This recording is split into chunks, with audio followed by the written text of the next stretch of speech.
두 번째 시간입니다. 지난번에 예. 질문해도 괜찮아요? 질문은 좀 이따 가요. 이제 두 번째 시간입니다. 자, 제가 이제 전 시간에 이제 과거적 해석법이 어떠한 해석법인지에 대한 이제 대충 이제 어느 정도 말씀을 드렸잖아요. 그죠? 그러면, 전 시간에 말씀드린 대로 하나만 옳다.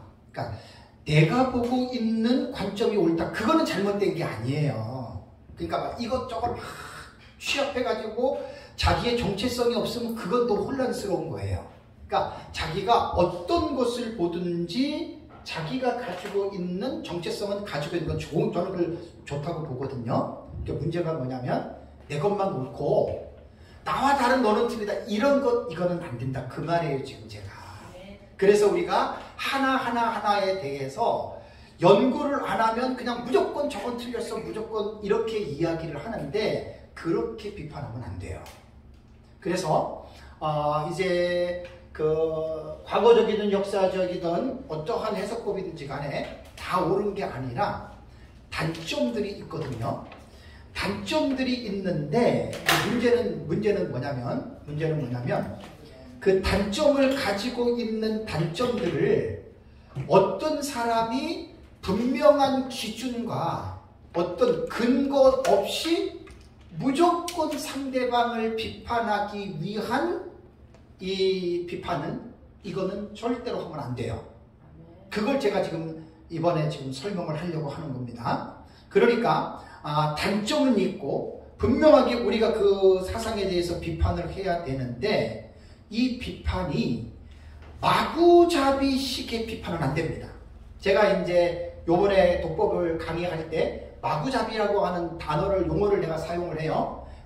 제가 이제 책을 쓰면서 하나 습관이 들은 게 뭐냐면 뭔가 이렇게 글 쓸 때 딱 단어가 생각이 나요.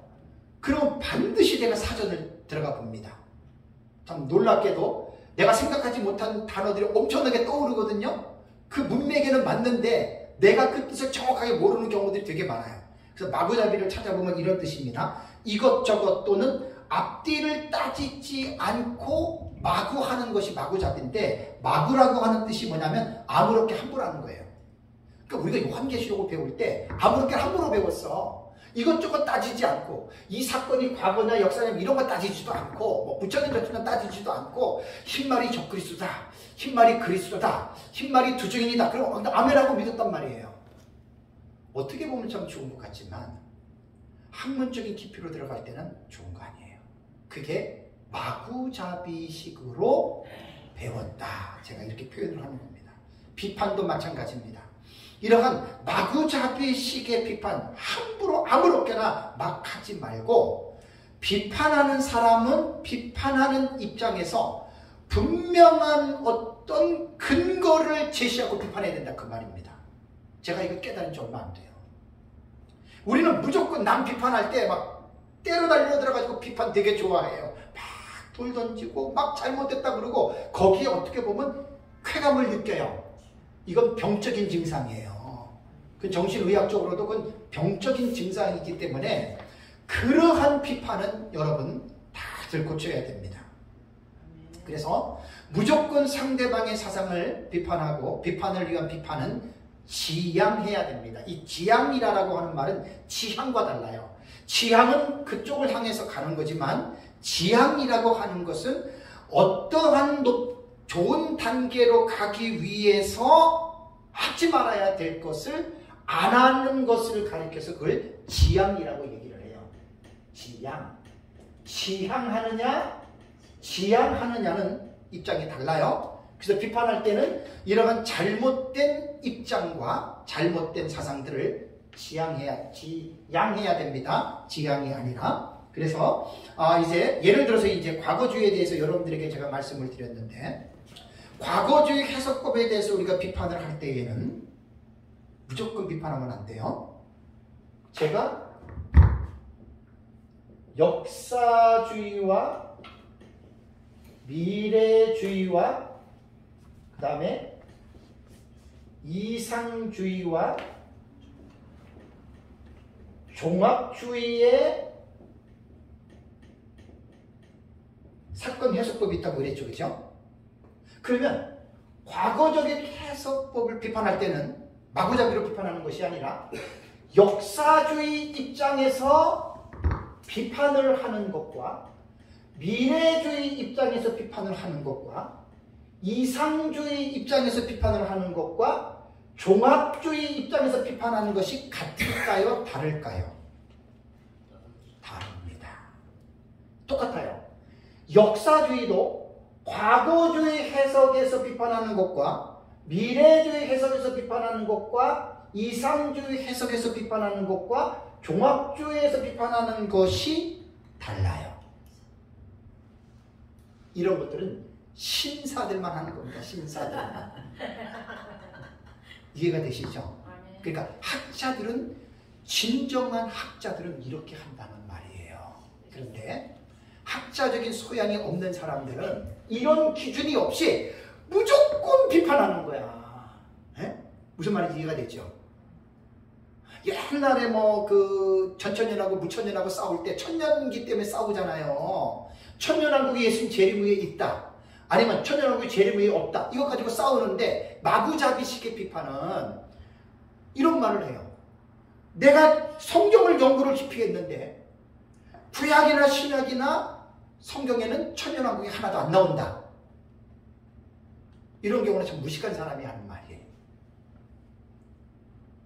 자기 눈에만 안 보이는 거지. 왜 자기가 절대적인 기준이 될 수 없잖아요. 아, 자기가 뭔데? 아, 자기가 뭔데?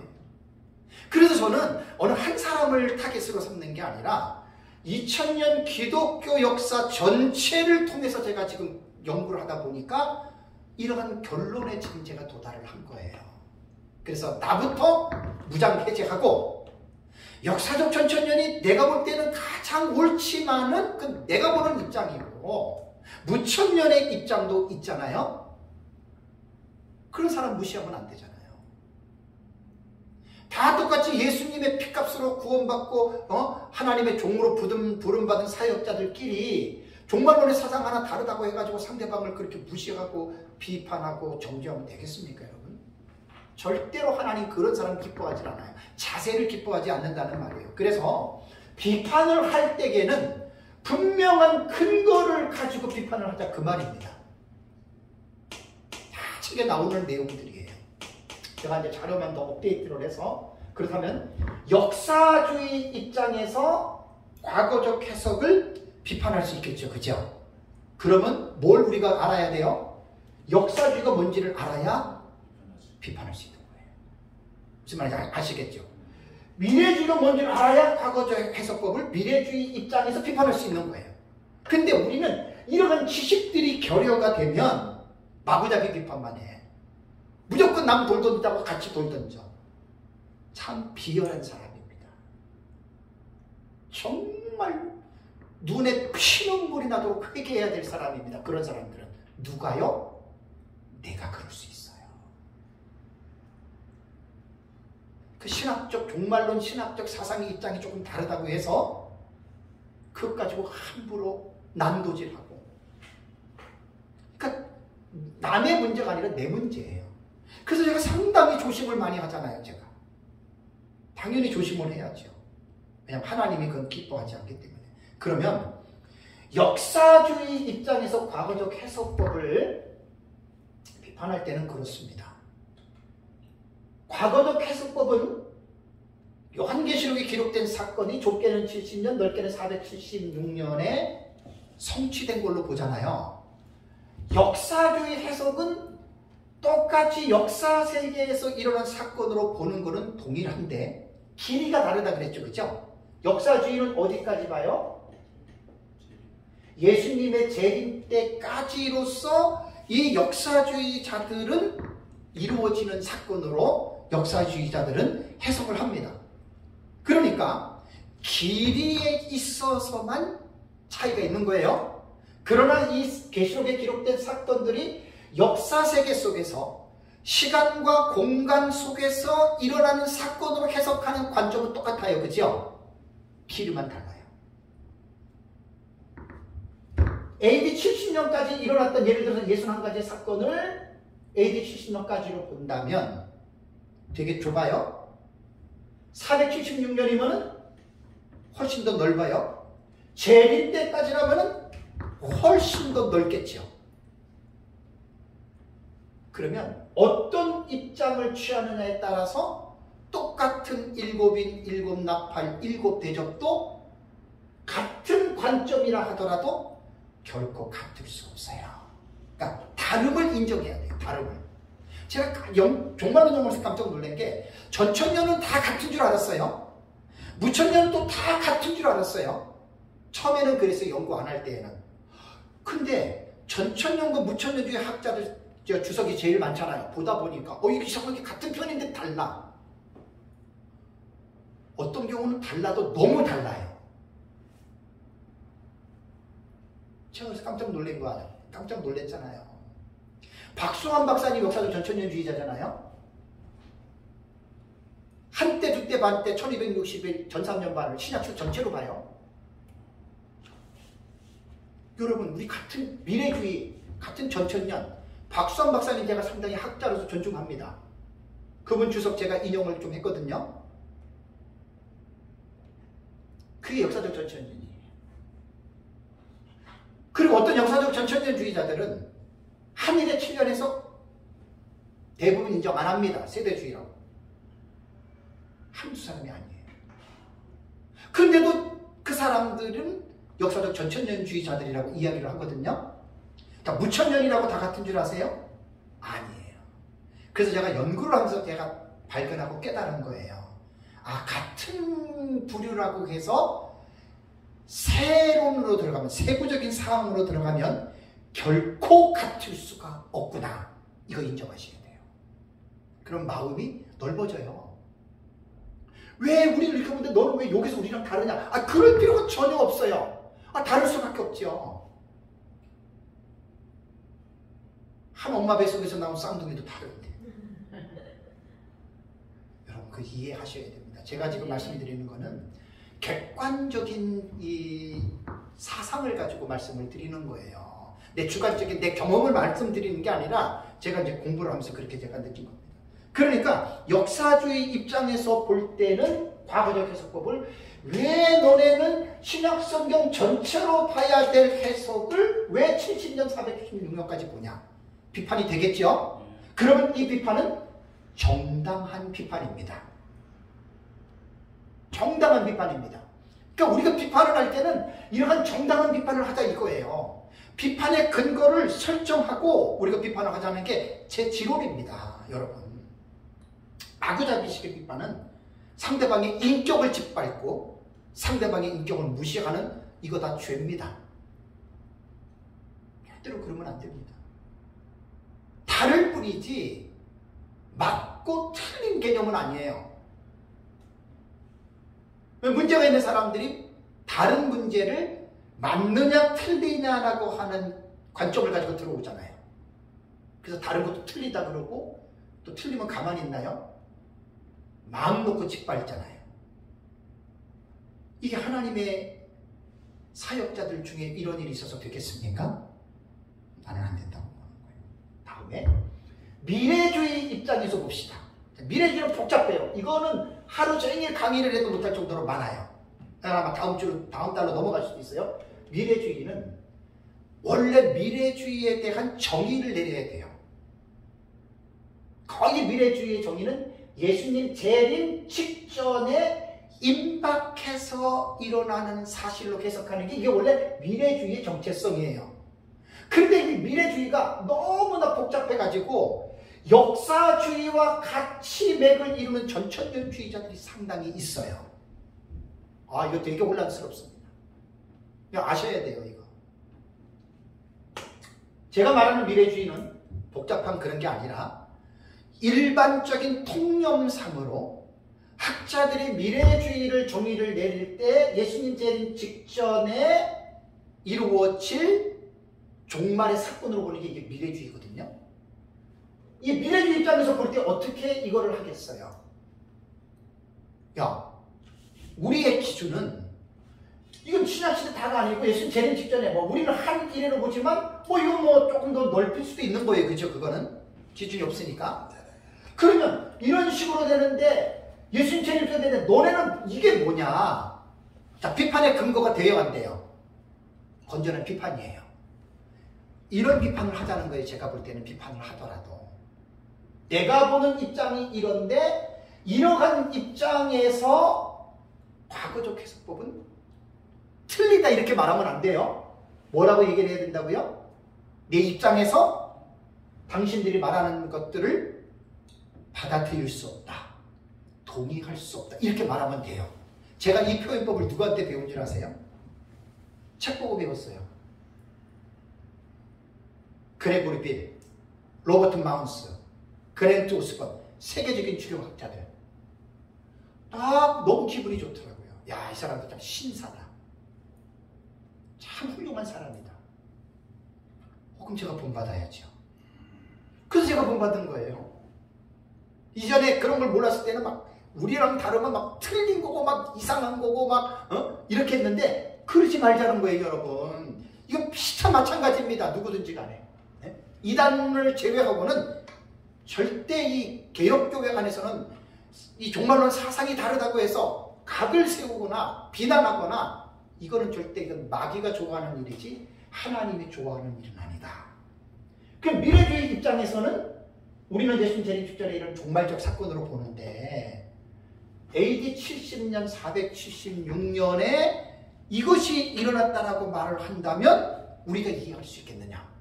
그래서 이러한 근거를 가지고서 여러분 우리가 과거적 해석법을 비판을 하는 거예요. 그러니까 이런 비판은 건전한 비판이기 때문에 이러한 비판은 충분히 우리가 이제 받아들일 수 있는 그런 건전한 비판이라고 생각을 합니다. 그럼 여기서 공통점이 있어요. 여러분 보세요. 과거적 해석법과 역사주의 해석법과 미래주의 해석법의 공통 분모가 뭔지 아세요? 대단히 중요합니다. 공통 분모가 뭔지 아세요? 어쨌든 사건이 일어나는 위치는 다르지만 요한계시록에 기록된 사건들이 역사 세계 안에서 사건화가 된다고 하는 것은 같은 입장이죠. 시간의 차이만 있다는 거예요. 이거 대단한 발견입니다. 이게 공통분모예요. 왜 제가 이 부분을 강조하는 줄 아세요? 이상주의와의 극명하게 다른 점을 말하기 위해서 이걸 지금 발견해낸 거예요. 이상주의는 뭐라 그랬죠? 나중에 한테 자세하게 하는데 그냥 기본적인 사상은 사건으로 보지 않고 상징으로 봐요. 요한계시록 전체래요. 그러니까 과거적 해석법은 계시록 13장에 적그리스도가 누구냐? 네로다. 도미티안이다. 역사 세계 속에서 사건의 한 사람의 인명을 지목하잖아요. 그죠? 또 역사주의자들은 뭐 히틀러다. 충분히 이 사람들의 입장은 그럴 수 있어요. 마르크스다. 충분히 얘기할 수 있어요. 예를 들면 푸틴이다. 역사주의 이 신학적인 책에서는 충분히 그렇게 부를 수 있어요. 이상주의는 아이 그거 아니야. 어느 한 인물 그 말하는 게 아니고 교회사 전체를 통해서 뭐 네로도 될 수 있고 도미티안도 될 수 있고 푸틴도 될 수 있고 뭐 다 될 수 있다. 이게 이상주의라니까요. 이 차이 이해하시겠죠? 그러니까 이 이상주의 입장에서 과거주의 해석법을 볼 때는 어떻게 했겠어요? 야 너네 뭐 이렇게 딱딱 이렇게 날짜를 정해놓고 누구다 이다 점 찍지 말아라. 이 말은 이상주의자들이 과거적 해석뿐만이 아니라 역사주의와 미래주의 해석법들을 동일하게 비판하는 내용입니다. 그러면 과거나 역사주의나 미래주의 입장에서 기분 나빠해야 돼요? 아니면 받아들여줘야 돼요? 기분 나빠도 받아들여주는 게 이게 신사입니다. 저도 상당히 지금 이렇게 변화되고 있어요. 저도 상당히 내가 지금 성숙하고 있어요. 지금 이게 참 감사할 일입니다. 저는 그냥 이거 다 틀렸고 쓸데없는 얘기다 이렇게 얘기하면 안 돼요. 왜? 지금 과거적 해석법을 비판할 때 정당한 비판이잖아요. 왜? 자기들이 보는 입장을 기초했잖아요. 그 근거했잖아요. 그죠? 이거는 건전한 비판입니다. 다 이걸 배워야 돼요. 이런 것들을 우리가. 다 틀렸어. 안 맞아. 넌 꼴통이야. 그러면 안 된다니까. 왜 예수님의 피로 값지고 산 그 하나님의 종들끼리 왜 그 종말론 보고 다른 것 때문에 그거 가지고 왜들 싸움 막 지금 난리예요? 마귀 좋은 일 시키는 거지. 네? 그 마귀의 종이 돼가지고 지금 그러는 거지. 목회자 신학자들이. 하나님은 정말 가슴 아파해요. 여러분, 성령이 우리 안에서 그런 일을 할 때 뭐 하는 줄 아세요? 성령이 탄식하지요. 그런데요, 이 사실을 모르는 사람들은요, 쾌제를 부르는데 그 쾌제는 성령의 쾌제가 아니에요. 누구의 쾌제인 줄 아세요? 마귀의 쾌제입니다. 그러니까 우리 사역자들도 우리가 다 완전하지 않아요. 우리도 헷가닥해요. 마귀의 쾌제를 성령의 음성으로 깨닫는 사람들 많잖아요. 아닙니다. 그 마귀의 쾌제입니다. 성령은 탄식하세요. 비판은 건전한 비판들을 배우셔야 돼요. 이건 배워야 돼요. 인격적으로 준비가 안 된 사람들 많아요. 사역자들. 저도 그랬어요. 제가 배우면서 내가 깨달은 거예요. 그래서 순종하잖아요. 저도. 절대 비판을 위한 비판하면 안 됩니다. 건설적인 비판을 해야 됩니다. 제가 지금 말씀드린 건 다 건설적인 비판입니다. 자, 종합주의에서는 과거주의를 어떻게 비판하겠어요?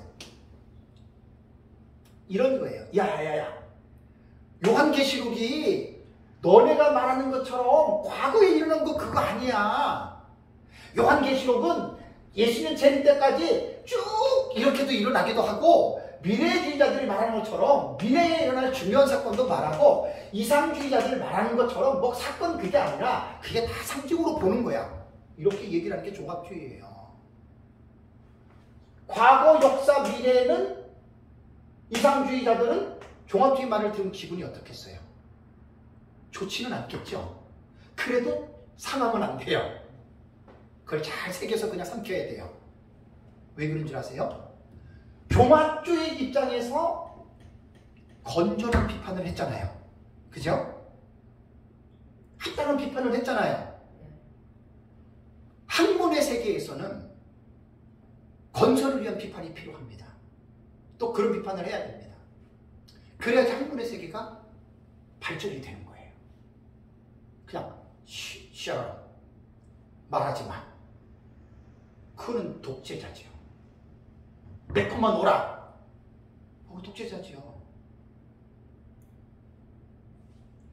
설사 그 사람 하는 말이 100% 하나님 말씀에 맞다 하더라도 내가 정말로 연구하면서 깨달은 거예요. 그렇게 말하는 사람은 자기가 오라도 자세와 방법을 바꿔야 됩니다. 왜냐하면 자기와의 다른 사람이 그 말을 들으면 어떻게 되는 줄 아세요? 인간은 감정의 동물이기 때문에 감정에 상처가 돼요. 나는 안 그래? 아니, 그러지 마세요. 무슨 나는 안 그래요. 인간인데 인간이 왜 자꾸만 하나님처럼 착각을 합니까? 절대로 감정의 스크래치가 생겨요. 그러니까 자세를 바꾸자라고 하는 이제 그런 말입니다. 자, 과거주의에 대해서는 뭐 이 정도로만 하겠습니다. 한없이 할 수도 있지만 한없이 할 내용은 아니고 다음에 이제 순서가 있기 때문에 그렇습니다. 두 번째가 뭐죠? 역사적 해석법입니다. 전 시간에 제가 간략하게만 이제 말씀을 좀 드렸는데 약간 좀 자세하게 이제 말씀을 드립니다. 이 역사적 해석법은 세계사적 해석법이라고 그래요, 학자들이. 학자들에게 저도 이제 배워야 되니까 세계사적 해석법이라고 부르는데, 혹은 교회사적 해석법이라고도 불립니다. 그러니까 역사적 해석은 아까 말씀드린 대로 요한 당시에 기록될 때부터 예수님 재림 때까지의 이 사건이 일어나는 것이다. 이거요. 역사적 전천년도 인정하고 부천년도 인정하는 입장이에요. 그러면 역사적 해석법을 잘 보면은 이 사람들의 해석은 요한계시록을 어떻게 해석하냐면 계시록 1장과 3장은 계시록이 기록될 1세기에 일어난 상황이다라고 못을 박아요. 이거는 뭐 틀리지 않죠, 그죠? 왜냐하면 우리도 1장과 2장과 3장을 사도 요한이 보았던 계시와 그 당시에 있었던 일을 보잖아요, 그죠? 이거는 같은 거예요, 그죠? 역사적 해석과 같은 거예요. 다음에 4장부터 19장 10절까지는 이것은 뭐냐면 역사적인 해석법자들을 제가 다 골라가지고 요약한 게 아니에요. 왜냐면 이거 제가 하려면 박사학위 논문을 써야 되는데 1, 2년 만에 되는 게 아니에요, 이거. 역사적 해석법자들의 주석들을 다 끄집어내서 저 영어 잘 못해요. 원어 못 읽어요. 그러나 많은 주경학자들의 주석 속에 역사적 해석법들을 해석한 것을 내가 지금 가져온 거예요. 그래서 대충 모아서 여러분들에게 말씀을 드리고 역사적 해석법이 무엇인지에 대해서 말씀을 드리는 거예요. 그러니까 어떤 사람의 주석에 보니까 4장부터 19장 10절까지는 예수 그리스도의 재림까지다. 4장에서 19장 10절까지를 예수님의 재림 때까지다. 근데 제가 웃긴 게 뭐냐면 19장 보면은 예수님의 재림이 11절부터 21절까지 나오잖아요. 네? 이거 잘못 쓴 거예요, 이거. 그러니까 제가 이제 주석서들을 쭉 읽으면서 오해하지 마세요. 참 이렇게 말하면 또 네가 뭐냐 이렇게 말을 오해하지 마세요. 무천년이든 전천년이든 세계적인 유명한 주석가들도 제가 이렇게 좀 읽어보면 자기가 무슨 말을 하는지 모르고 하는 경우들도 많아요. 제가 볼 때 그렇다는 거예요.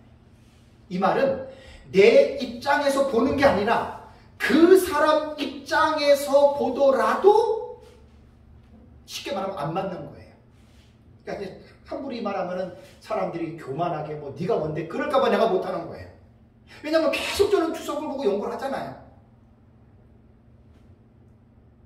이것도 말이 안 되는 거예요. 그래서 이 21절, 19장 21절까지의 내용을 보면은요, 예수님의 재림에 관한 그 사건이거든요. 19장 11절부터 21절이. 네. 그러니까, 재림의 그 사이에 일어나는 것으로 10절까지는 보고, 21절까지의 요 내용들은, 요게 이제 예수님의 19장의 재림에 대한 사실이거든요. 재림에 대한 사실.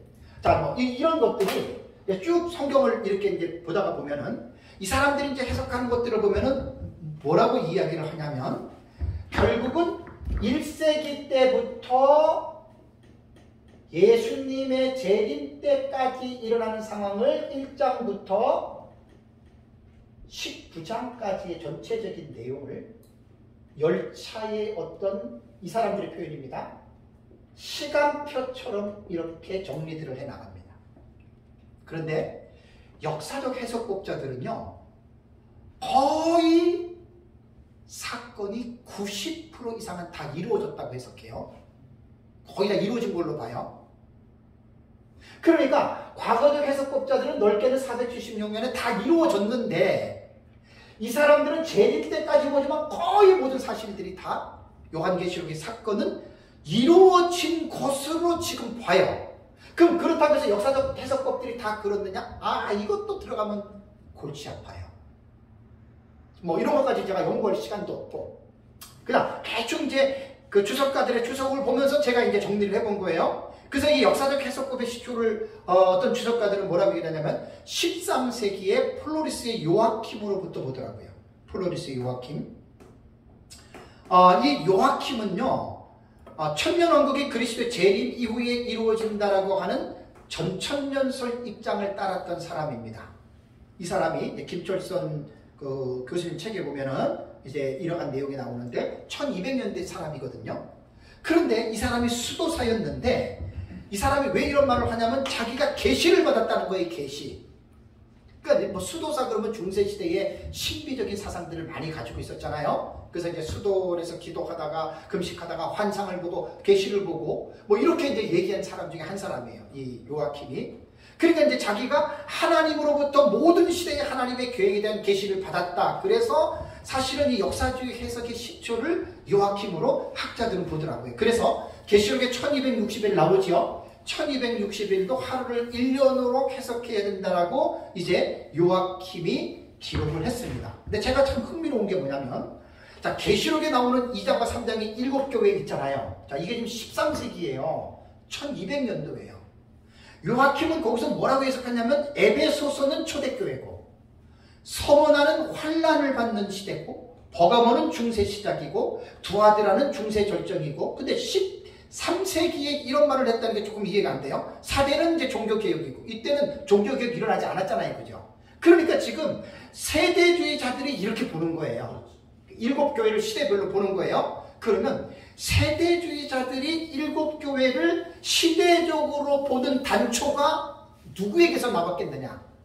요아킴에서 나온 거예요. 세대주의자들이 한 이래를 이야기한 것도 갑자기 한 이래 얘기한 게 아니잖아요. 구약시대 그 다니엘서를 해석하는 이레네우스와 히포리투스 해석을 세대주의자들이 갖고 갔잖아요. 이걸 우리가 충분히 공부를 하다 보면 밝힐 수가 있는 거예요.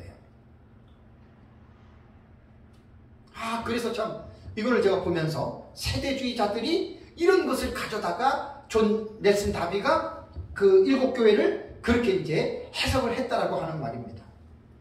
그러니까 이 사람들은 어쨌든 역사 세계 속에서 사건화가 이루어졌기 때문에 뭐 첫째인, 둘째인, 셋째인, 넷째인, 다섯, 여섯째인, 뭐 일곱, 나팔, 일곱, 대접은 다 이제 쭉 끌어당겨 가지고 이 사람들이 해석을 하는데, 아무래도 어느 누가 보더라도 서로가 다 맞죠. 우리도 저거 보면 억지로 무리하게 짜집겠다라고 말할 수 있는 거예요. 근데 거기서 기분 나빠할 필요가 없어요. 왜냐하면 우리와 같이 그 사상을 따라가지 않는 사람들 입장에는 그건 어쩔 수가 없는 거거든요. 자, 그렇다면 이 사람들이 지금 이렇게 역사적인 해석을 예수님의 재림 때까지 쭉 늘려놓은 해석법을 박윤선 박사님 주석에 보면은 엘리오트의 학자의 7인 7나팔의 주석을 갖고 왔어요. 저한테는 쾌재지요. 자, 어떻게 해석하는지 한번 볼까요? 자, 여러분, 7인은 계시록 6장 1절에서 17절에 나오죠. 그죠? 7인의 해석을 보면은 첫째, 둘째, 셋째, 넷째, 다섯째, 여섯째 인이 계시록 6장에 나오는데, 이 엘리오트라고 하는 학자가 역사적 해석법을 따르는 추경학자입니다. 이 사람의 주석을 박유선 박사님이 갖고 왔는데, 자, 엘리오트는 먼저 이렇게 말을 합니다. 7인의 내용은 계시록 저작 시부터 395년까지, 그러니까 서로만 멸망 말고요, 359년까지 로마 제국의 모든 시대를 가르치는 것으로 해석한다라고 엘리오트는 말을 하면서, 첫째 인은 뭐냐? 박윤선 박사님은 널바 황제 때부터 콤모도스라고 말을 했거든요. 널바가 누군 줄 아세요?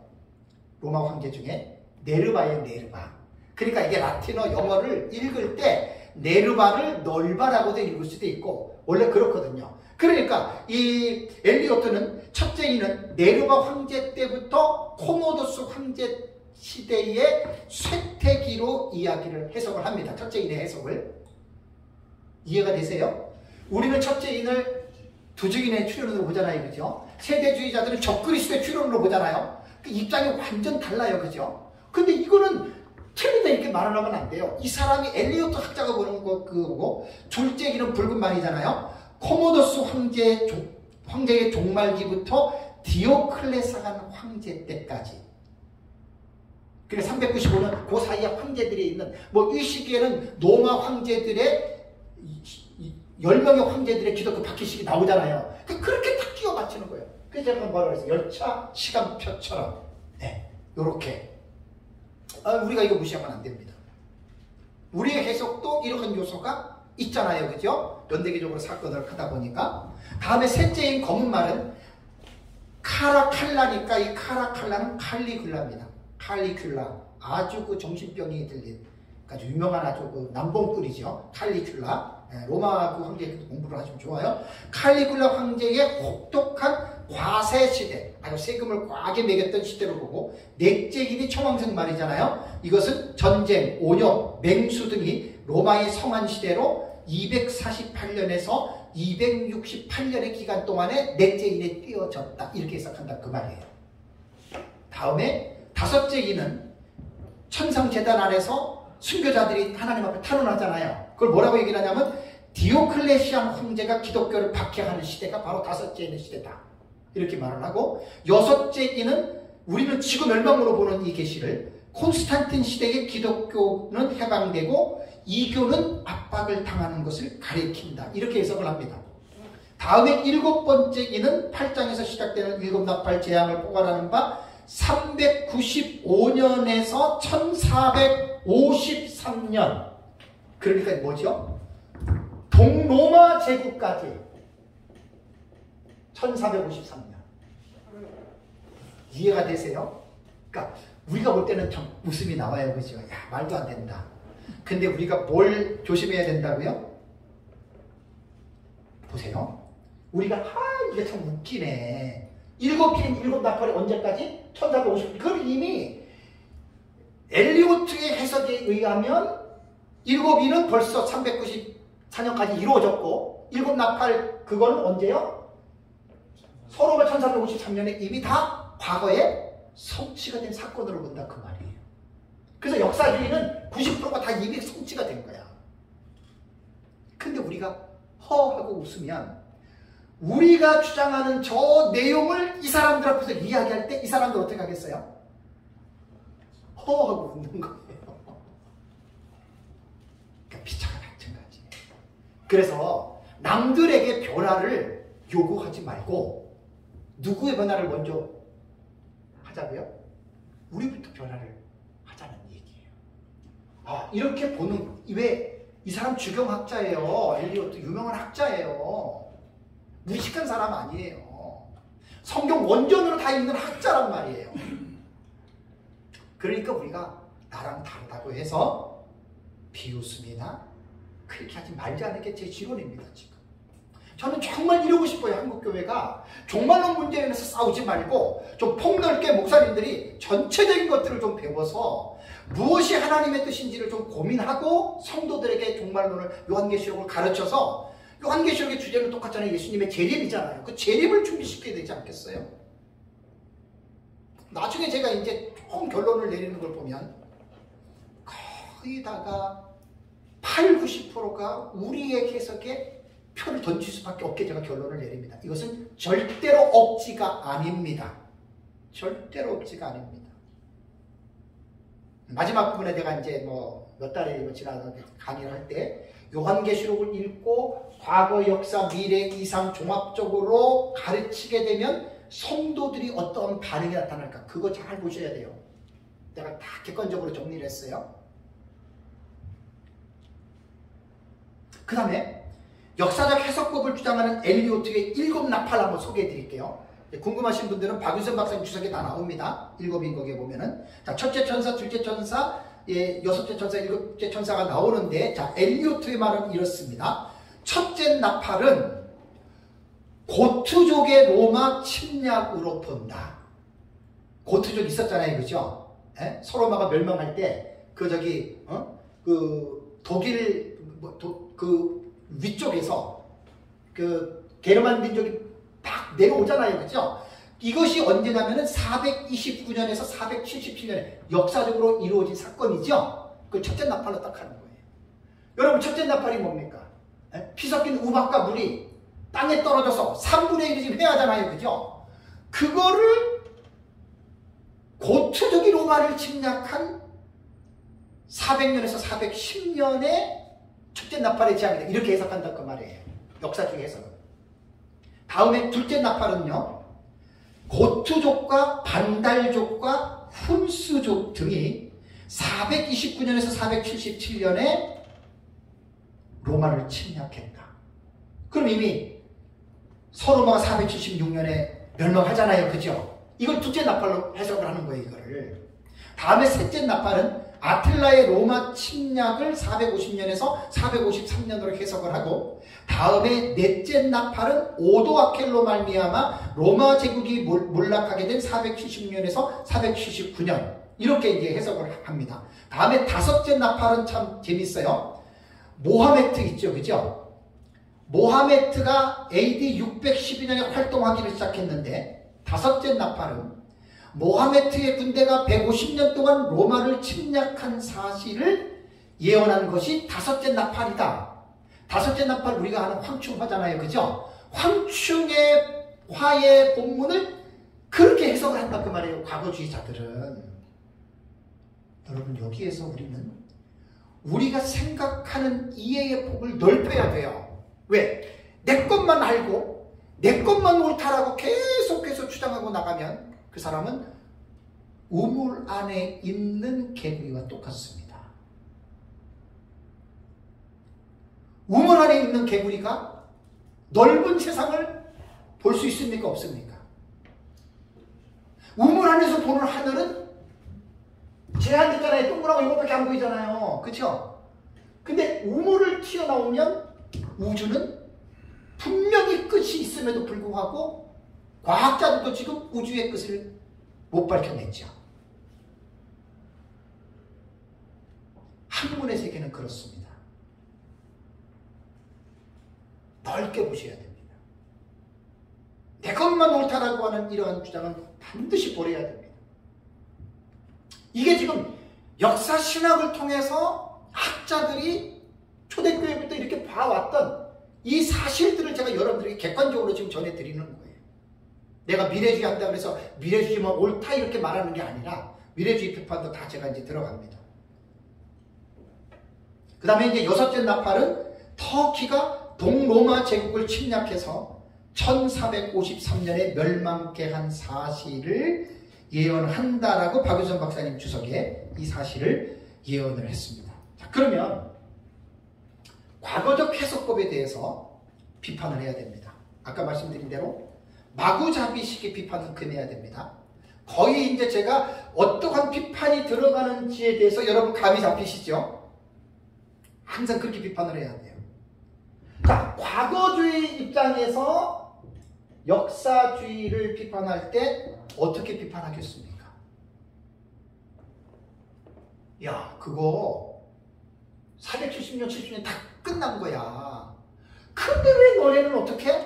쭉 고무줄 늘리듯이 늘려가지고 이미 과거에다 이루어진 사실을 무슨 모하메트가 어떻게 되고 그 다음에 동로마가 멸망한 1453년 그걸 얘기하냐 이렇게 비판하겠죠, 그죠? 그럼 역사주의 입장에서는 기분이 어떻겠어요? 좋지는 않지만 이해를 해야 돼요. 왜 이해를 해야 돼요? 역사주의자들이 왜 그렇게 말하는지 이해가 되죠? 왜? 자기들이 보는 입장이 예수님 재림 때까지 보잖아요, 그죠? 과거적 해석법자들은 70년, 400년 요때까지만 딱 보잖아요. 그러니까 제가 지피지기면 백전백승이라고 하는 말을 적으라고 나를 한번 이길 수 있듯이 이 사람들이 왜 비판하는지를 역사주의자들이 알으면 이해가 되잖아요, 그죠? 이걸 제가 말씀을 드립니다. 이거는 지식이 없이는 불가능한 일입니다.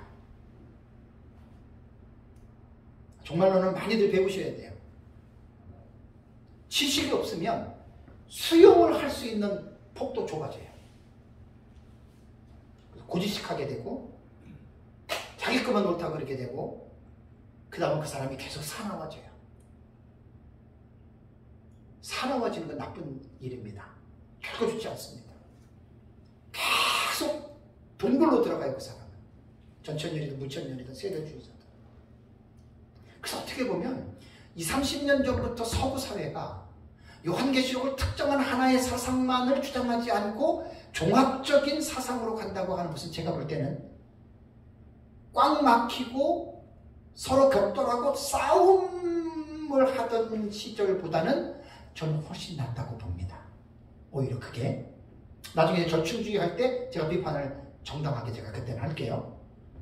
그래서 역사적 해석법에 대해서는 과거적 해석법자들이 그렇게 비판을 하는 거고 미래주의자들 입장에서는 어떻게 하겠어요? 아까 과거주의 입장을 비판한 것과 똑같습니다. 야, 그거 90% 너희들이 이루어졌다라고 하는 그거 아직 안 이루어졌어. 그거는 예수님 재림하기 직전에 일어나는 사건들이야. 그러면 역사적 해석법자들은 기분이 좋을 리가 없지요. 그렇죠? 그래도 역사적 해석법자들은 미래주의가 어떠한 입장을 가지고 있는지를 이해한다면 기분 나쁠 일 없어요. 그죠? 이런 비판은 뭐냐면 건전한 비판이 되는 거예요. 이래서 건전한 비판. 그래서 우리가 비판을 할 때는 마구잡이로 비판하지 말고 건전하게 한다는 거예요. 네 번째는 이상주의죠. 이상주의는 제가 반복 안 해도 돼요. 사건으로 보지 않고 상징으로 보니까. 너네 왜 꼭 그거 무슨 모하메트 얘기를 하고 무슨 동로마가 멸망할 때 여섯째 나팔 야 이상하게 그런 얘기 하지 말아라. 이상주의는 당연히 그렇게 얘기를 하는 거예요. 나중에 이상주의들한테 자세히 얘기를 할게요. 이상주의는 특징이 있어요. 상징으로 보는 특징에 정확한 이 사람들의 사상의 핵심들이 있어요. 핵심 그 내용이. 그 다음에 이제 다섯 번째로 종합주의도 아까 말씀드린 것과 똑같아요. 이거는 제가 더 이상 이거는 말씀을 드리지 않아도 여러분들이 이 정도만큼은 이제 충분히 분별할 수 있으니까 이제 넘어가겠습니다. 마지막으로 역사적 해석법에 대해서 제가 이제 말씀을 드리면서 어떤 주석을 보니까 역사주의자들 가운데서도 견해가 차이가 분명히 있어요. 그죠? 없을 수는 없어요. 누구든지 다 있는데 대표적으로 이 학자들끼리 이러한 논쟁이 있더라고요. 자, 그러면 역사 세계 속에서 일어나는 사건인데 그러면 요한계시록을 해석할 때 교회의 역사에만 적용을 시킬 것인가 아니면 일반 역사에게까지도 적용을 시킬 것인가. 이게 역사주의 학자들 속에서 대표적으로 논란이 있는 내용입니다. 그러니까 아까 모하메트 같은 경우 물론 이제 그게 기독교가 침공을 받았기 때문에 그렇게도 될 수가 있는데 또 다른 사람들의 이렇게 그 역사주의자들의 그 해석들을 보면은 어떤 내용이 있냐면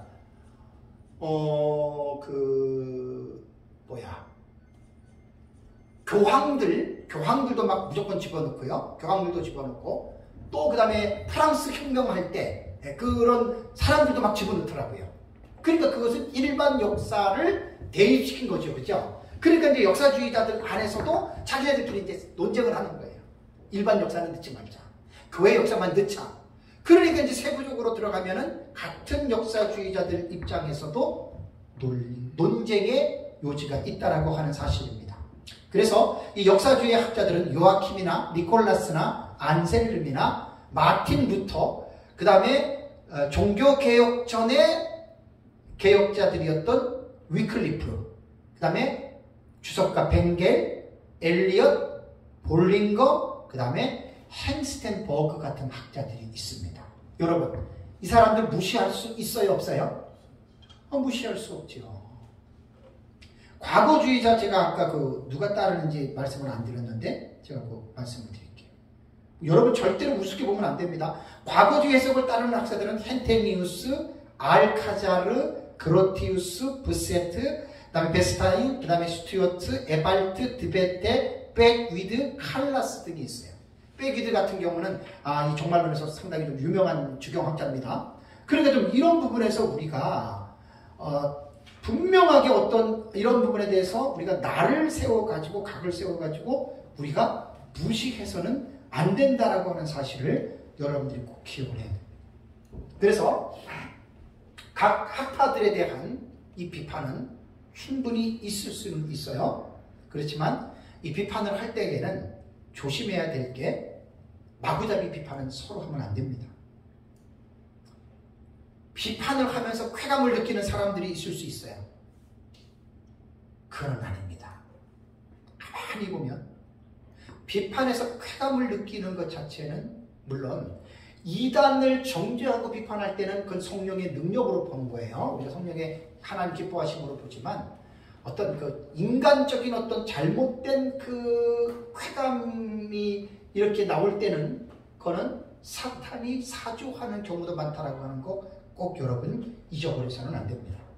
다음에 세 번째가 뭐냐면 이상주의입니다. 이상주의 해석입니다.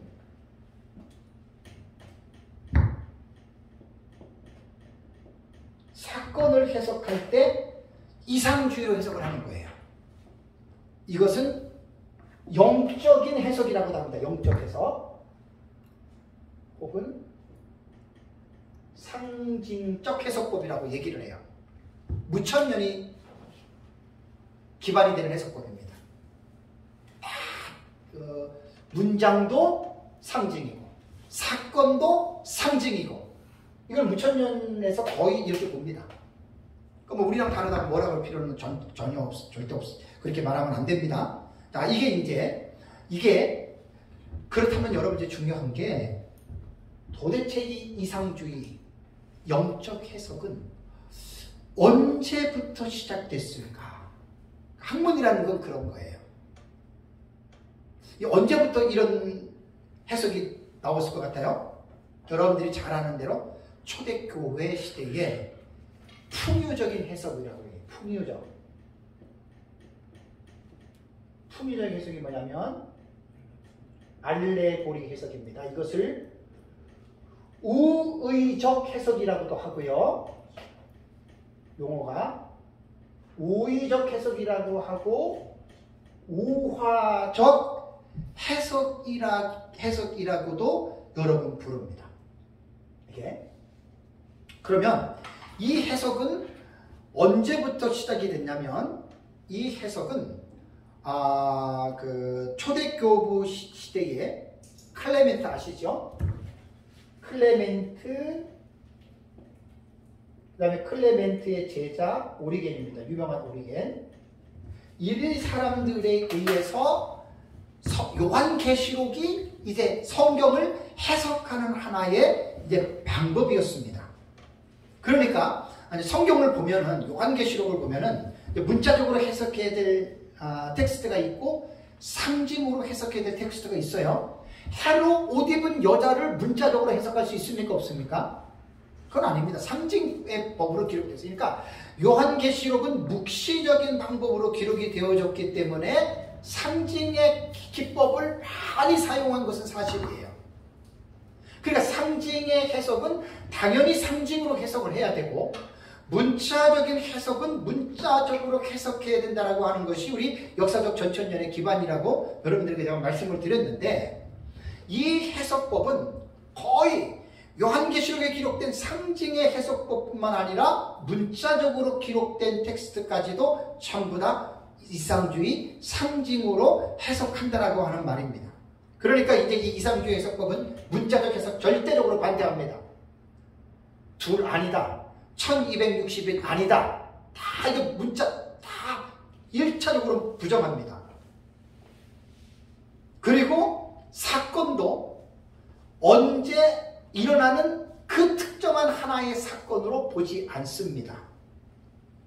요한계시록에 기록된 그 모든 사건들을 인류의 전 역사에서 일어나는 원리로 봐요. 특별히 신약시대의 전체적인 기간 안에서 이 요한계시록이 일어나는 것은 사건으로 일어나는데 특정한 시대의 시간에 나타나는 게 아니고 이들이 해석하는 중요한 하나의 전제가 있어요. 참 그럴듯해요. 뭐냐면 이 세상의 역사는 하나님과 사탄 혹은 악의 투쟁사로 이 역사를 풀어가는 거예요. 선과 악의 투쟁사로. 그러면서 악은 선을 능가하거나 압제하는 것 같이 보이지만 결론적으로는 선에 의해서 악은 멸망하고 만다. 이것이 이제 이상주의 해석을 하는 사람들이 가지고 있는 신학적인 기저예요. 그러니까 이 원리에서 모든 요한계시록에 나타난 사건들을 이들은 지금 해석을 하는 거예요. 그러니까 초시간적인 거예요. 다 영적으로 해석하는 거예요. 그러면서 이제 이 이상주의는 사건에 대한 기간으로 볼 때는 역사적인 해석법에서 보는 기간을 차용을 해요. 초림부터 예수님의 재림 때까지 신약시대 전체 기간 안에서 요한계시록에 기록된 사건들은 일어나는데 초시간적이라는 거예요. 한 가지 사건이 아니라는 거예요. 전부 다 그것은 하나님과 교회와 세상 간의 싸움으로 모든 것들을 해석합니다. 인, 대적, 나팔 모든 사건들을 이렇게 해석을 하면서 하나님과 세상에 관한 이 싸움을 하는데 결국에는 뭐냐? 세상이 사탄이 이기는 것 같아도 누가 이긴다? 하나님이 이긴다. 그러니까 무천년의 해석은요. 좋은 점이 뭔 줄 아세요? 이 정해놓은 이 기저가 있어요. 이게 무천년의 요한계시록 해석하는 신학적인 체계예요. 이 체계 안에서 모든 걸 해석을 하니까 절대로 무천년은 잘못된 해석을 할 수 있다 없다? 없어요. 뭐 이단이나 사입이 절대로 무천년 해석은 나가지를 못합니다. 사실 미래주의 해석이요. 이단과 사이비들이 나올 수 있는 아주 어떻게 보면 제일 위험한 틀이 미래주의 해석이에요. 이 역사적 전천년 해석법이에요.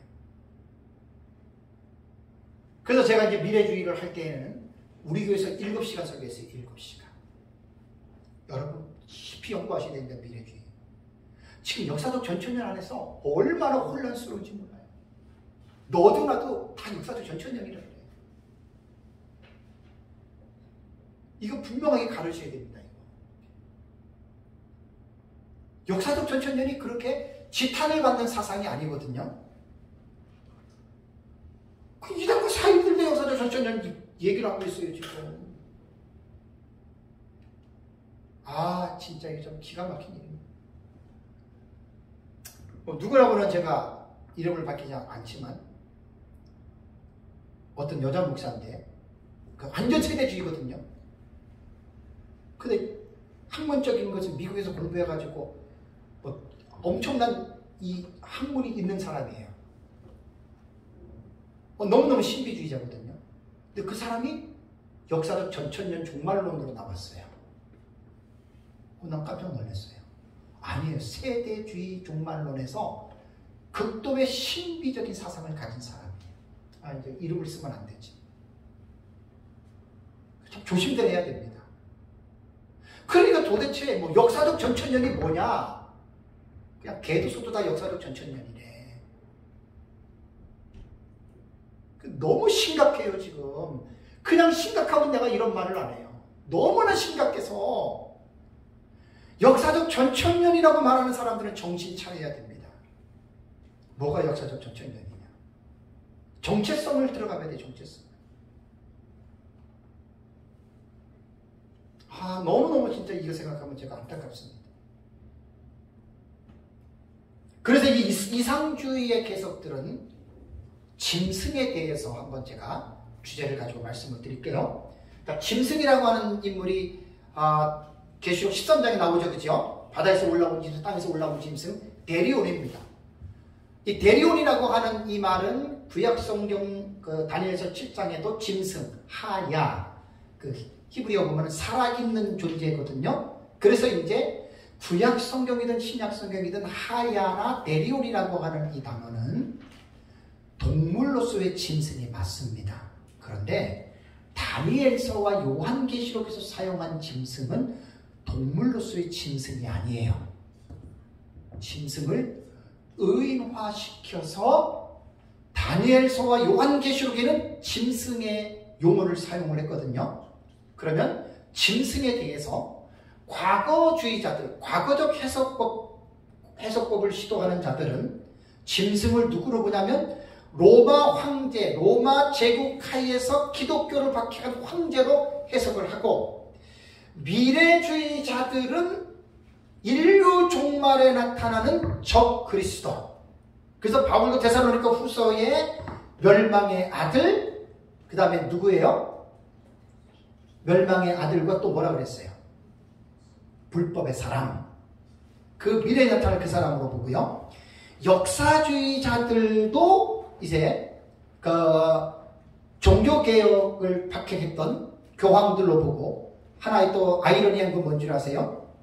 천주교 입장에서 종교개혁 당시에 짐승을 누구라고 했겠어요? 딱 나와요. 누구겠어요? 천주교 입장에서 짐승을 누구라고 봤겠어요? 종교개혁 당시에. 그 사람. 천주교 입장에서 누구로 바뀌었냐고요, 짐승을? 루터. 제가 드리는 말씀은 객관적인 지식 입장이에요. 그러니까 천주교도 이단과 사이비도 요한계시록 봐요, 안 봐요? 보잖아요. 그러니까 전부 다 자기 입장에서 맞춰서 루터는 천주교 입장에서 볼 때 종교개혁이 왕막이잖아요. 그러니까 우리가 교황을 적그리스도로 보듯이 천주교에서는 루터를 적그리스도로 봤다 그 말이에요. 그러니까 귀에 걸면 귀걸이, 코에 걸면 코걸이. 여러분, 요한계시록은 어쩔 수 없어요. 어쩔 수가 없어요. 제가 연구하다 보니까 그걸 여러분들이 인정하시고 이해를 하셔야 돼요. 어쩔 수 없이 천의 얼굴로 보여요. 요한계시록. 그래서 많이 알고 있는 사람들은 이해가 다 돼요. 왜 천주교에서 루터를 적그리스도로 바뀌었느냐? 천주교 편에서 볼 때는 이해가 됩니까? 안 됩니까? 당연히 이해가 되지요. 루터가 천주교에서 갈라나갔잖아요. 그리고 교황을 정죄하고 난리를 폈잖아요. 그 천주교 입장에서 그게 바로 안티크리스토스예요. 그리스도를 대적하는. 자기들이 기인지도 모르고 그렇게 여러분 되는 겁니다. 이상주의자들은 뭘로 보느냐? 언제 어디서나 신약시대에 그리스도를 대적하는 사람들이 다 짐승이다. 조금 이제 이해가 되시죠? 왜 요한계시록을 가지고 왈가왈부하고 싸우고 왜 그러느냐? 이래서 그렇게 되는 거예요. 자기들이 가지고 있는. 그러니까 지금 제가 말씀드리는 거는 뭐냐면 비판을 할 때는 건전한 비판, 건강한 비판, 또 근거를 가지고 비판을 하라는 거예요. 이러면 발전이 됩니다. 그레고리 빌은 웨스트민스터에서 정말 아마 현존하는 데이비드 아우네를 보니까 온이라 그래요. 온이. 그러니까 참 이게 되게 웃겨요. 제가 저기 WBC 주석이 있거든요. 그 요한계시록 데이비드 아우네라고 우리말로는 썼어요. 제가 이렇게 말했더니 제 아들이 강도사거든요. 아빠부터 막 웃어. 왜 웃어 이러면 그랬더니 온이 그래. 근데 우리말로는 아우네로 나오잖아요. 그 데이비드 아우네. 그 다음에 그레고리 빌은 제가 가지고 있는 주석 중에서의 최고의 주석입니다. 그랜트 오스번. 그거 한 1000페이지 돼요. 그 다음에 로버트 마운스는 한 600페이지 정도 돼도 유명한 학자예요. 이 사람들은 전천년이고 그 다음에 데이비드 아우네하고 그랜트 누구요? 그레고리 빌은 무천년자들이에요. 나는 참 다 좋아해요.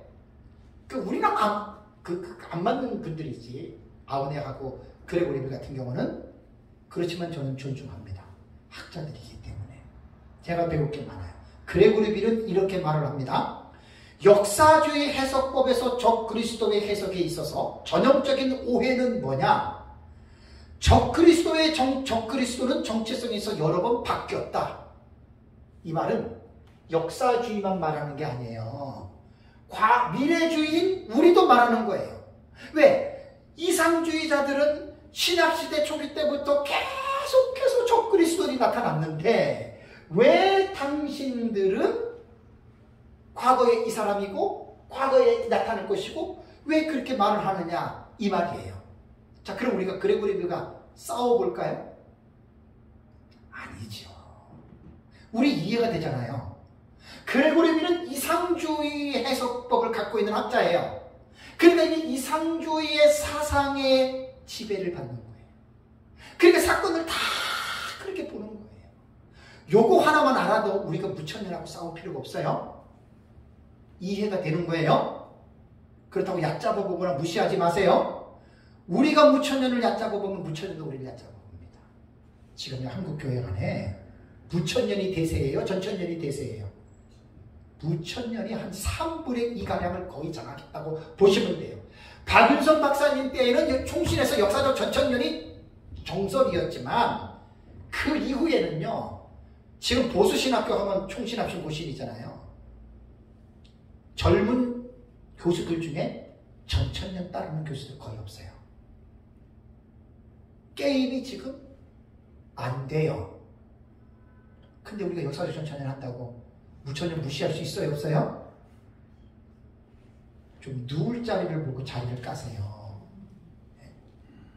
정말 안타깝게도 그냥 꽉 막힌 사람들은 그걸 못 보는 거예요. 현재 상황을 못 보는 거예요.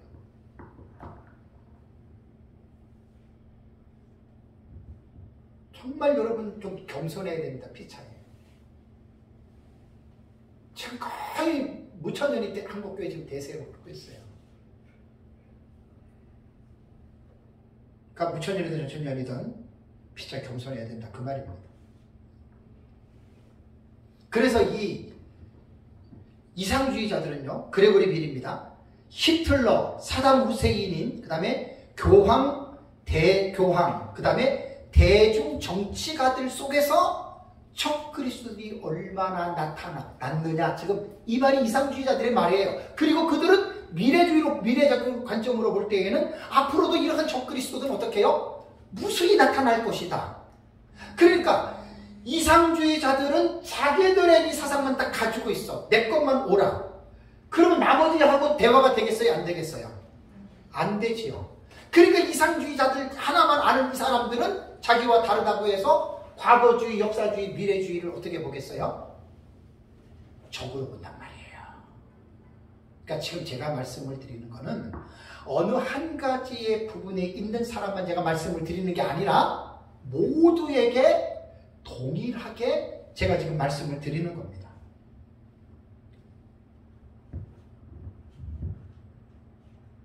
그래서 아까 말씀드린 대로 과거주의, 역사주의, 미래주의는 요한계시록에 나타나는 사건들을 구체적으로 역사 속에서 일어나는 팩트로, 사건으로 해석을 했다면 이상주의는 특정한 사건으로 보지 않고 상징적으로 해석을 하면서 어느 특정한 한 시점이 아닌 신학시대 교회사 전 시대에 일어날 수 있는 것으로 보는 게 이상주의 해석입니다. 대표적인 학자는 이제 그 클레멘트, 그 다음에 티코니우스, 안드레아스, 아우구스티누스, 프리마우스, 윌리건, 현재의 유명한 무천년주의자들이 다 여기에 포함이 됩니다. 어떤 사람들은 뭐 갑자기 루터를 무천년이라고 말하는 사람도 있고 후천년이라고 말하는 사람도 있는데 이것도 학자들마다 보는 관점에 따라서 달라요. 막 이런 거 가지고 막 뭐하고 이렇게 싸울 필요가 여러분 전혀 없습니다. 이번 시간에는 여기까지만 하고 이제 점심 먹고 제가 이제 이 이상주의에 대한 해석법하고 그 다음에 이제 이상주의 해석이 나온 이걸 들으면 참 여러분 아이러니한 게 있습니다. 그때 좀 말씀을 제가 드리는 걸로 하고요.